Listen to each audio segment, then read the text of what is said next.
ഇൻഷാ അള്ളാ ഈ തവണ ശംസുൽ ഉലമ ഖുത്ബി അവരുടെ പേരിൽ അവാർഡ് കൊടുക്കുകയെന്നും 5 കൊല്ലം കൂടുമ്പോൾ ആ അവാർഡ് അങ്ങനെ തന്നെ നിലനിർത്തി പോരുകയും അത് അർഹന്മാരായ ആളുകളെ പ്രത്യേകം തിരഞ്ഞെടുത്തുകൊണ്ട് നൽകുകയും ചെയ്യണമെന്ന് നമ്മൾ ഉദ്ദേശിക്കുന്നുണ്ട്.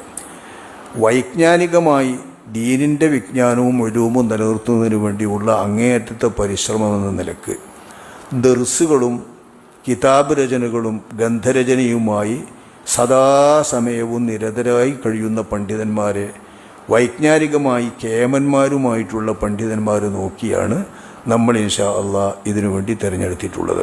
ഊണിലും ഉറക്കിലും അവർക്ക് ദീനീ വിജ്ഞാനത്തിനു വേണ്ടിയുള്ള പരിശ്രമം തന്നെയാണ് നമ്മൾ മനസ്സിലാക്കിയിടത്തോളം അവരുടെ സ്വഭാവം, അവരുടെ ജീവിത രീതി.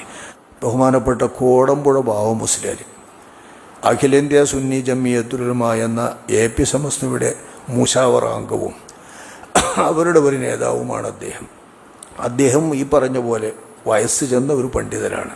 കുറേ അധികം എന്നെക്കാളിലൊക്കെ വയസ്സുണ്ട്, നല്ല വയസ്സുണ്ട്. ആ വയസ്സുള്ള അദ്ദേഹത്തിൻ്റെ ജീവിതമാസകലം അദ്ദേഹം കോടമ്പുഴ ദാറുൽ മആരിഫ് എന്ന പേരിൽ അദ്ദേഹത്തിൻ്റെ കോളേജുണ്ട്. അവിടെ സജീവമായി ദർസിന് വരുന്നുണ്ട്, ദർസ് നടത്തുന്നുണ്ട് വയ്യാഞ്ഞിട്ടും.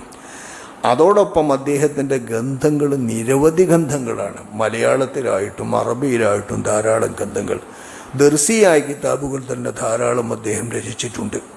ബൈളാവിക്ക്, ജലാലീനിക്ക്, അങ്ങനെ ഒരുപാട്, ഫതുഹുൽ മുഈനെ ചുരുക്കിയിട്ട് ഖുലാസ.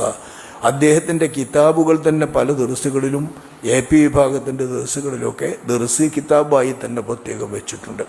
അപ്പോൾ അങ്ങനെയുള്ളൊരു പണ്ഡിതൻ എന്ന നിലക്ക് വിജ്ഞാനത്തിനും എൽമിനും വേണ്ടി സേവനം ചെയ്യുന്ന ഒരു വലിയ വ്യക്തി എന്ന നിലക്ക് അദ്ദേഹത്തെയും ഇതിനു വേണ്ടി തിരഞ്ഞെടുത്തിരിക്കുന്നു.